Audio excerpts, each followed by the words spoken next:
Baik, terima kasih MC yang luar biasa, Bro Tony, yang tidak asing lagi.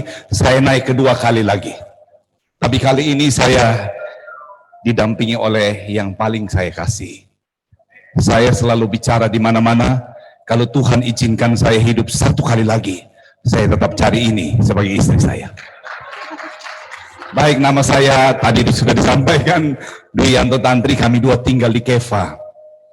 Nama saya Dwi Yanto Tantri, ini istri saya Yovita Tan. Kami menikah sudah 24 tahun. Dan puji Tuhan, hanya karena kami ada di dalam Tuhan, termasuk ada di dalam FGB Men dan LOF ini, kami jarang bertengkar. Kami jarang bertengkar.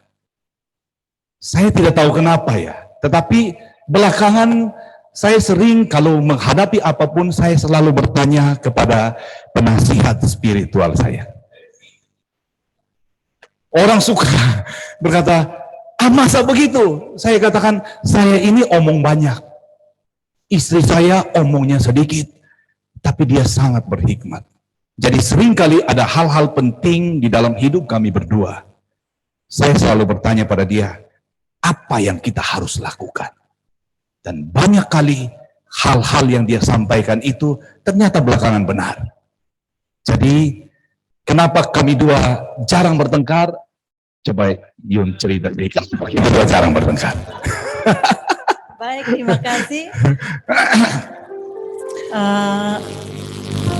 Sebenarnya konflik itu ada sih ada, tapi karena saya dari dulu waktu kami menikah, kami sudah membiasakan diri bahwa kalau kami menghadapi suatu masalah, ada konflik, kami harus menyelesaikannya sebelum matahari terbenam. Itu saya ingat firman itu. Jadi soalnya begini, karena kalau umpamanya kalau kami berlarut-larut, kami punya perjanjian bahwa malam kami harus menghadap Tuhan. Jadi kami harus bersama berpegangan tangan berdoa di hadapan Tuhan. Dan bagaimana mungkin dalam keadaan seperti itu kita belum bisa membereskan masalah kita dan kita menghadap Tuhan kita, dan itu mungkin Tuhan juga tidak suka. Nah, itu yang membuat saya selama ini sama suami saya kurang tidak konflik. Terus itu yang kedua, kalau saya selalu berbicara kepada suami saya, kalau umpamanya kalau kita mau maju, kita harus melihat ke depan. Kalau kita jangan menghabiskan waktu kita untuk hal-hal yang rasanya kita harus bisa selesaikan saat ini. Dan kalau kita mau kita punya energi yang terbatas. Kalau kita mau maju terus bisa menyelesaikan masalah dengan melihat ke depan kan tidak mungkin. Jadi biasanya saya katakan lebih baik kita selesaikan masalah dan melihatlah ke depan. Dan itu yang membuat kami bisa bertahan sampai sekarang. Yang ketiga, bahwa hidup ini adalah kesempatan buat kita, bahwa Tuhan tidak memberikan kita waktu yang lebih panjang lagi. Umpamanya sekarang umur kita, saya sudah 50 tahun, Pak Yanto juga sudah 50 tahun lebih, sisa hidup ini mau diisi dengan apa, saudara-saudara? Yang kita perlukan saat ini ya, bahwa apa yang kita lakukan suatu saat mungkin membawa kita bisa saat terakhir kita pulang juga kita bisa bersama Bapa di surga, bisa beristirahat tenang di sana. Dan saat ini juga saya dan Pak Yanto yang sekian lama kami nikah, yang kami lakukan pertama ya, kalau memang Tuhan sudah memakai kita untuk melakukan hal-hal yang untuk kemuliaan Tuhan, kita masih diberi kesempatan, kita lakukan saat ini karena waktu tidak banyak buat kita. Lihat ya, saya terpesona. Dulu tidak bisa bicara begini. Ini mujizat ini. Banyak ibu-ibu itu mencari posisi aman. Saya tidak usah curang, saya tidak bicara lah. Tapi hari ini istri saya membuat saya terpesona. Ini bukan tentang bisa atau tidak bisa. Ini bicara tentang mau atau tidak mau. Waktu dia mau, Tuhan perlengkapi. Yang kami dua mau sharingkan itu, ada satu kejadian kecil. Bahwa pada waktu kami dua bersatu, kami tidak pernah habiskan energi kami yang terbatas untuk urusan internal kami. Tapi kami pakai energi yang terbatas ini untuk maju.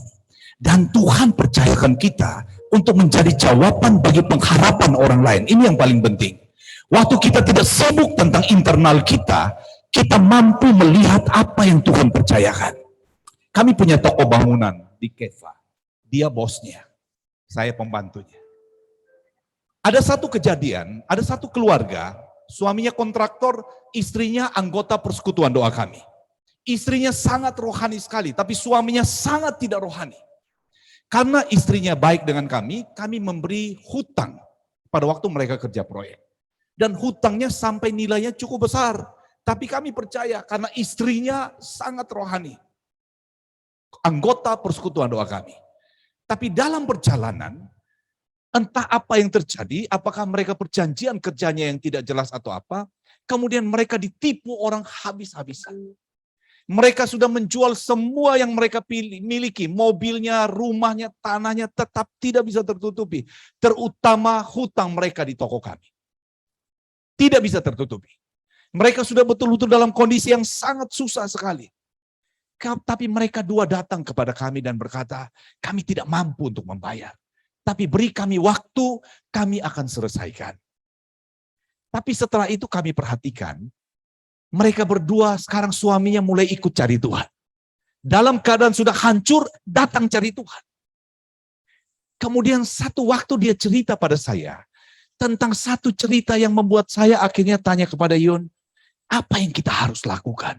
Dia cerita begini, karena begitu susahnya, mereka tinggal di sebuah kontrakan yang sangat murah, suami istri dan satu anak. Dan hari itu istrinya bercerita sambil menangis, mereka tidak punya uang sama sekali. Hari itu mereka perlu 300.000 karena 150.000 untuk bayar dokter karena anaknya sakit. Yang 150.000 itu untuk mereka beli beras, hanya beras saja, tidak ada cerita beli lauknya. Dan kemudian suaminya berkata, kita mesti apa? Istrinya berkata, kita mesti berdoa. Kemudian istrinya berkata, Tuhan tolong kami perlu 300.000. Kami tidak tahu mau datang dari mana. Selesai mereka berdoa, ada orang ketok pintu kos mereka. Dan orang itu bertanya pada mereka, ayam siapa yang ada di depan? Mereka berkata, ini ayam kami. Apakah ayam ini punya anak? Karena mereka lihat jantannya besar sekali. Mereka berkata, di belakang itu, di dalam tempat itu ada 3 butir telur, tapi belum jadi ayam. Orang itu melihat dan berkata begini, pasti ini akan jadi anak dari ayam yang ini.